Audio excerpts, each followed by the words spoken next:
Hi friends, Ayyanar துணையில் அடுத்தடுத்து என்ன நடக்க போகுது அப்படிங்கிறத பார்க்கலாம். நம்ம சேனல் இன்னும் சப்ஸ்கிரைப் பண்ணாதாங்க சப்ஸ்கிரைப் பண்ணிக்கோங்க.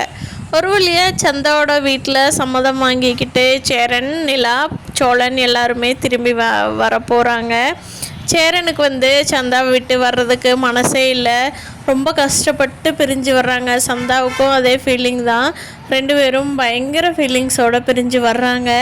சேரன் கேட்குறாரு, ஏண்டா 30 லட்சம் 25 பவுனும் பாட்டுக்கு அடித்து விடுறியே, அது எப்படா கொடுக்க முடியும் அப்படின்னு நிலாவும் சேரனும் ரெண்டு பேருமே சேர்ந்து சோழன்கிட்ட கேட்குறப்போ சோழன் சொல்கிறாரு, அதெல்லாம் நான் பார்த்துக்கிறேன், விடுங்க, நீ இப்போ சந்தா கூட பேசிட்டு வா, ஊருக்கு கிளம்பலாம் அப்படிங்கிறாங்க. ஓகேன்ட்டு இங்கே இந்த வானதி சமையல் பண்ணுறேன்னு பல்லவனையும் பாண்டியனையும் போட்டு கொண்டு எடுக்கிறாங்க. அவங்க அப்பாவுக்கு உடம்பு சரியில்லாமல் போயிடுச்சு. அவர் முடியாமல் வெளியே படுத்துருக்கிறாரு. அப்போ வானதி, நான் உங்களுக்கு நைட் சமைச்சு தரணும்ல அப்படின்னு சொல்லிட்டு வீட்டுக்கு வர்றாங்க. பல்லவன் பார்த்துட்டு, ஐயோ, நான் வர்றப்பவே என் ஃப்ரெண்ட்ஸ் விடலை, அதனால் நான் போய் சாப்பிட்டு வந்துட்டேன், எனக்கு வேண்டாம், நீங்கள் அண்ணனுக்கு மட்டும் தான் பண்ணி கொடுத்துருங்க அப்படிங்கிறாங்க. என்னடா நீ சாப்பிட்டு வரலாமா, நான் உனக்காக வீட்டில் சாப்பாடு செஞ்சு கொடுக்குறேன்ல, இப்படி வெளியில் சாப்பிட்டு வரையடா பல்லவா, உடம்பு கெடுத்துக்குவியல்ல அப்படிங்கிறாங்க வானதி. ஐயோ இல்லை வானதிங்க, நீங்கள் பாருங்கள், உங்கள் அக்கறைக்கு ரொம்ப நன்றி, ஆனால் நான் சாப்பிட்டு வந்துட்டேன், எனக்கு எதுவும் வேண்டாம், நாளைக்கு காலையிலையும் அவன் என்னை ரொம்ப கம்பல் பண்ணி வர சொல்லியிருக்கிறான், அதனால் தயவு செஞ்சு அண்ணனுக்கு மட்டும் செஞ்சு கொடுத்துருங்க, எனக்கு வேண்டாம் அப்படிங்கிறாங்க. சரிடா போடா, உனக்கு என் சாப்பாடு கொடுத்து வைக்கல அப்படின்னு சொல்லிட்டு நைட்டு போய் சாப்பாடு ரெடி பண்ணிவிட்டு இவர் படுத்துருக்கிற நடேசன் வானதி கூப்பிட்றாங்க. அங்கிள் எந்திரிங்க, வாங்க சாப்பிட்லாம், சும்மா விரதம் அது இதுன்னு கடைக்கு அங்கே இங்கேன்னே போயிட்டுருக்குறீங்க, வாங்க அங்கிள், நீங்கள் என்னோடய சாப்பாடு சாப்பிடவே இல்லை அப்படின்னு சொல்லி வானதி கூப்பிட்றாங்க. ஏம்மா விடுமா, என்னால் எந்திரிக்க முடியல, எனக்கு டயர்டாக இருக்குது அப்படிங்கிறாங்க. அங்கிள் போய் சொல்லாதீங்க அங்கிள், வாங்க அங்கிள், எந்திரிச்சு சாப்பிடுங்க அங்கிள் அப்படிங்கிறாங்க. ஆனால் வானதிக்கு தெரியாது அவருக்கு உடம்பு சரியில்லை அப்படிங்கிறது. அப்போ பாண்டி கரெக்டாக வேலை முடிச்சுட்டு வீட்டுக்கு வர்றாரு.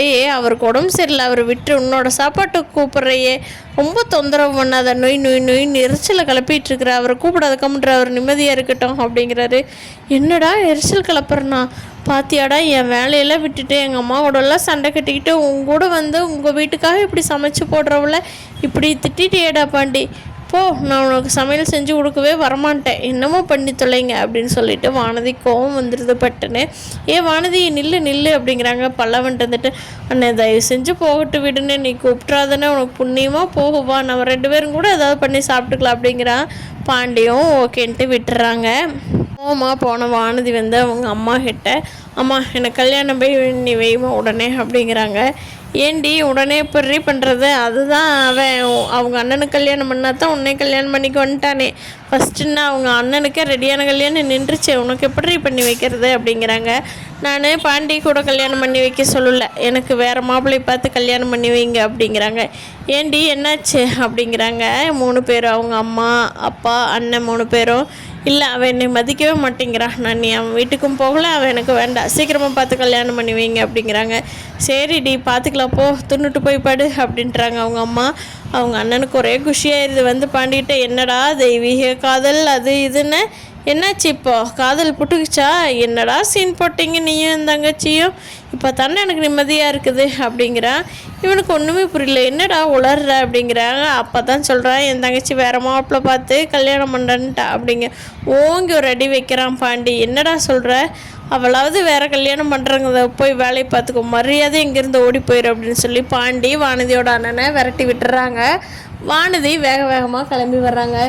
வானதி ஏன் இவ்வளோ வேகமாக வர்ற அப்படிங்கிறாங்க. வானதி ஒரே கோவமாக இருக்கிறாங்க. எதுக்குடா எங்கள் அண்ணன் அடிச்சா அப்படிங்கிறாங்க. ஆமாம், அவங்க அண்ணன் என்ன சொன்னான்னு தெரியுமா, உனக்கு நீ வேறு கல்யாணம் பண்ணுறியாம்மா, அதுக்கு நீ இடைஞ்சலாக இருக்காத, உங்கள் காதல் என்ன காதல் அப்படி இப்படின்னு சொல்கிறான் வானதி அப்படிங்கிறாங்க.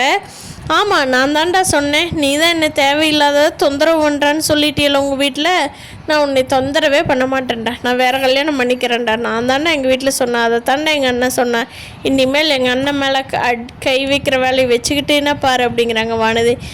வானதி என்ன சொல்கிற, ஒரு சண்டை வந்தால் லூஸா நீ கல்யாணம் பண்ணிக்க மாட்டேங்கிற அப்படிங்கிறாங்க. ஆமாண்டா, சண்டையே வரக்கூடாது, உண்மையான லவ் இருந்தா, இது நானாக வழி வந்தால் உனக்கு அப்படித்தாண்டா இருக்கும், நான் உன் லைஃப்லேயே இருக்க மாட்டேன், நான் உன்னை விட்டுட்டு போயிடுறேன், அப்போ தாண்டா உனக்கு என்னோடய அருமை தெரியும் அப்படிங்கிறாங்க. வானதி அப்படின்னு சொல்லி பாண்டி கூப்பிட வானதி நிற்காமல் போயிடுறாங்க. அப்போ அங்கே கூட இருக்கிற கண்ணன் ப்ரோ அண்ணே விட்டுருங்கண்ணே, எனக்கு தெரிஞ்ச வானதி உங்களுக்கு தொந்தரவாக தான் தெரியுது, கம்முன்னு வேறு நல்லா பொண்ணாக பார்த்து கல்யாணம் பண்ணிங்க அப்படிங்கிறாங்க. டேய் சும்மா இருடா, நீ வேற ஏன்டா இப்படி பண்ணுற அப்படிங்கிறாங்க. பாண்டிக்கு வானதி இருந்தாலும் பிரச்சனை, வானதி இல்லைனாலும் பிரச்சனை. பாவம் பாண்டி போட்டு படுத்தி எடுக்கிறாங்க வானதி. 6 மாதம் டைம் கேட்ட சேரனுக்கு சந்தாவுக்கு கல்யாணம் நடக்குமா, வேறு ஏதாவது மாற்றம் நிகழுமா, நம்ம கோச்சிட்டு போகிற வானதி பாண்டியோட சேருவாங்களா, இல்லை கோபத்திலே அவங்க வீட்லேயே கல்யாணம் பண்ணி வச்சுருவாங்களா அப்படிங்கிறத வரப்போகிற நாட்களில் பார்க்கலாம். இந்த வீடியோ பிடிச்சிருந்தா லைக் பண்ணிக்கோங்க. நீங்கள் என்ன நினைக்கிறீங்கன்னு கீழே கமெண்ட் பண்ணுங்கள். தேங்க்யூ.